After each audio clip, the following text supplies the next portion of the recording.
நம்ம ஆகாஷ் நீங்கள் வந்து அம்மா மஷ்ரூம் செய்கிறாங்க. இப்போ என்ன மிளகு ஒரு டீஸ்பூன், சீரகம் ஒரு டீஸ்பூன், சோம்பு ஒரு டீஸ்பூன். எங்கள் அம்மா போட்டாங்க, அப்போட்டு தான் கூப்பிட்றாங்க. வெங்காயம் போட்டு அப்படியே தாளிக்கிறாங்க. மிளகு ஒரு டீஸ்பூன், சீரகம் ஒரு டீஸ்பூன், சோம்பு ஒரு டீஸ்பூன் போட்டு பொரிஞ்சதும் சின்ன வெங்காயம் இருந்தால் சின்ன வெங்காயம் ஒரு 20 நம்பர் கிட்ட அப்படி போட்டுக்கலாம். இல்லையா பெரிய வெங்காயம் 1லேருந்து 2 போட்டு வதக்கிட்டு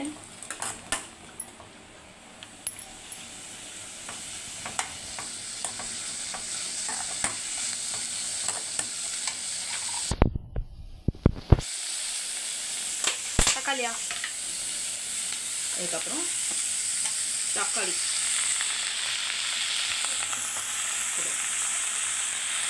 நான் வந்து எங்கள் அம்மா ஃபோனில் இல்லை, என் ஃபோனில் எடுக்கிறேன். அதனால தான் பயமாக இருக்குது. ஆமாம், எங்கள் அம்மா ஃபோனில் கேஸ் இருக்கும். இந்த கேஸ்லாம் ப்ளெயினாக இருக்குது.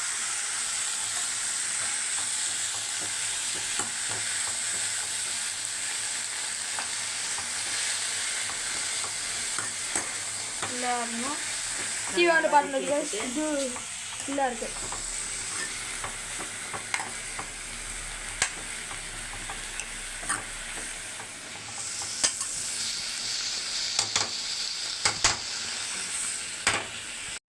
நல்லா வதங்கிறதுக்கு உப்பு கொஞ்சம் லைட்டாக போட்டுட்டு தான் நல்லா வதங்கும். கொஞ்சம் நல்லா வதங்கினதுக்கப்புறமா ஆற விட்டு மிக்ஸி ஜாரில் போட்டு எடுத்துக்கணும். எண்ணெய் கொஞ்சம் சேர்த்துட்டு அதில் 1/2 டீஸ்பூன் சீரகம், 1/2 டீஸ்பூன் சோம்பு போட்டு பொரிய விட்டுடலாம். அதுக்கு அடுத்தது மசாலா பொருள் கொஞ்சம் சேர்த்துக்கலாம். பட்டை 2 துண்டு, இலை, அன்னாசிப்பூ, லவங்கம், ஏலக்காய், கடல் பாசி இதெல்லாம் எடுத்து வச்சுக்கோங்க. இது பொரிஞ்சதும் இந்த பொருளெல்லாம் உள்ளே சேர்த்துடலாம்.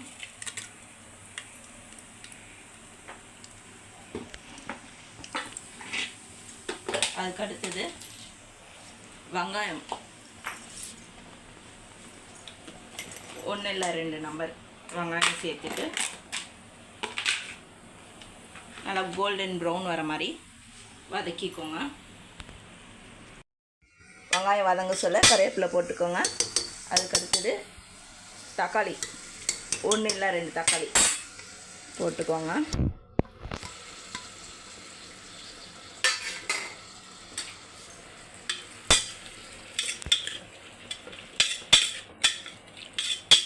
அது கலந்து இஞ்சி பூண்டு பேஸ்ட்டு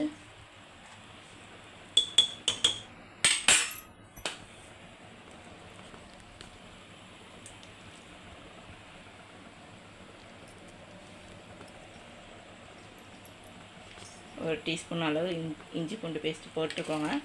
அதுக்கப்புறம் வதங்கட்டும். கொஞ்சம் நல்லா வதங்குற வரைக்கும் இருங்க. அதுக்குள்ளே வதக்கி வச்ச பொருளெல்லாம் ஆற விட்டு மிக்ஸி போட்டு எடுத்துக்கோங்க. தண்ணி ஊற்றாமல் அரைச்சி எடுத்துக்கோங்க. வதங்கந்தும் 1/4 டீஸ்பூன் மஞ்சள்தூள்,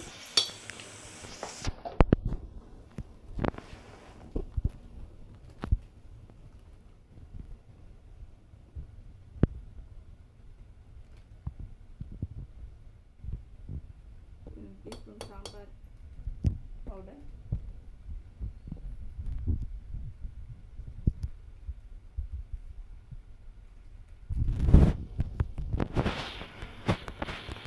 ஒரு டீஸ்பூன் தனி மிளகாய் தூள்,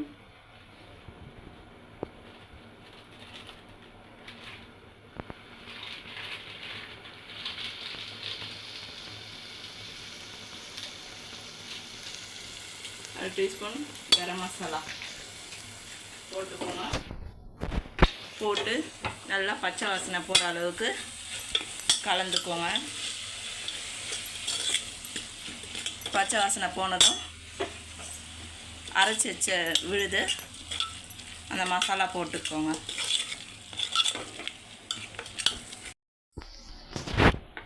வதங்கந்தோம் நம்ம அரைச்ச பொருள் மசாலா போட்டு கலந்துடணும்.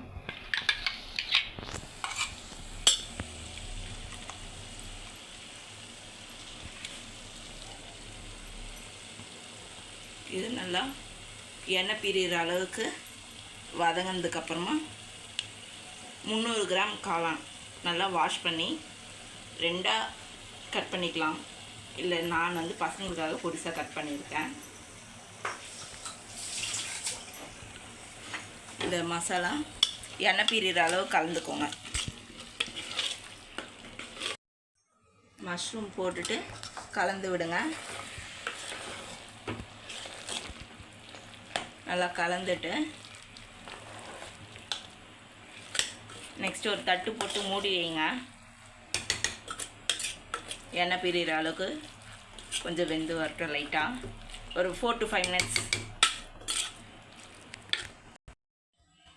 ஓப்பன் பண்ணிவிட்டு நம்ம மிக்ஸி ஜாரை அலசி தண்ணி கொஞ்சம் ஊற்றிக்கணும். தேவையான அளவுக்கு நம்ம தண்ணி ஊற்றிட்டு கொத்தமல்லி கொஞ்சம் போட்டுக்கோங்க. உப்பு நம்ம ஃபஸ்ட்டு சேர்க்கலை, நம்ம மசாலா வதக்கும் போது கொஞ்சம் சேர்த்தோம்.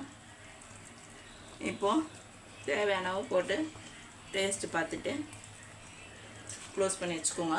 ஒரு விசில் வர விட்டுக்கோங்க. ஒரு விசில் வந்ததுக்கப்புறமா விசில் அடங்குனதும் இந்த மாதிரி இருக்குது. அது கூட கொத்தமல்லி கொஞ்சம் தூவி கலக்கி எடுத்துக்கோங்க. இது வந்து சப்பாத்தி தோசைக்கெல்லாம் தொட்டுக்கலாம். டேஸ்ட் பண்ணி பார்த்துட்டு எப்படி இருக்குன்னு கமெண்ட் பண்ணுங்கள்.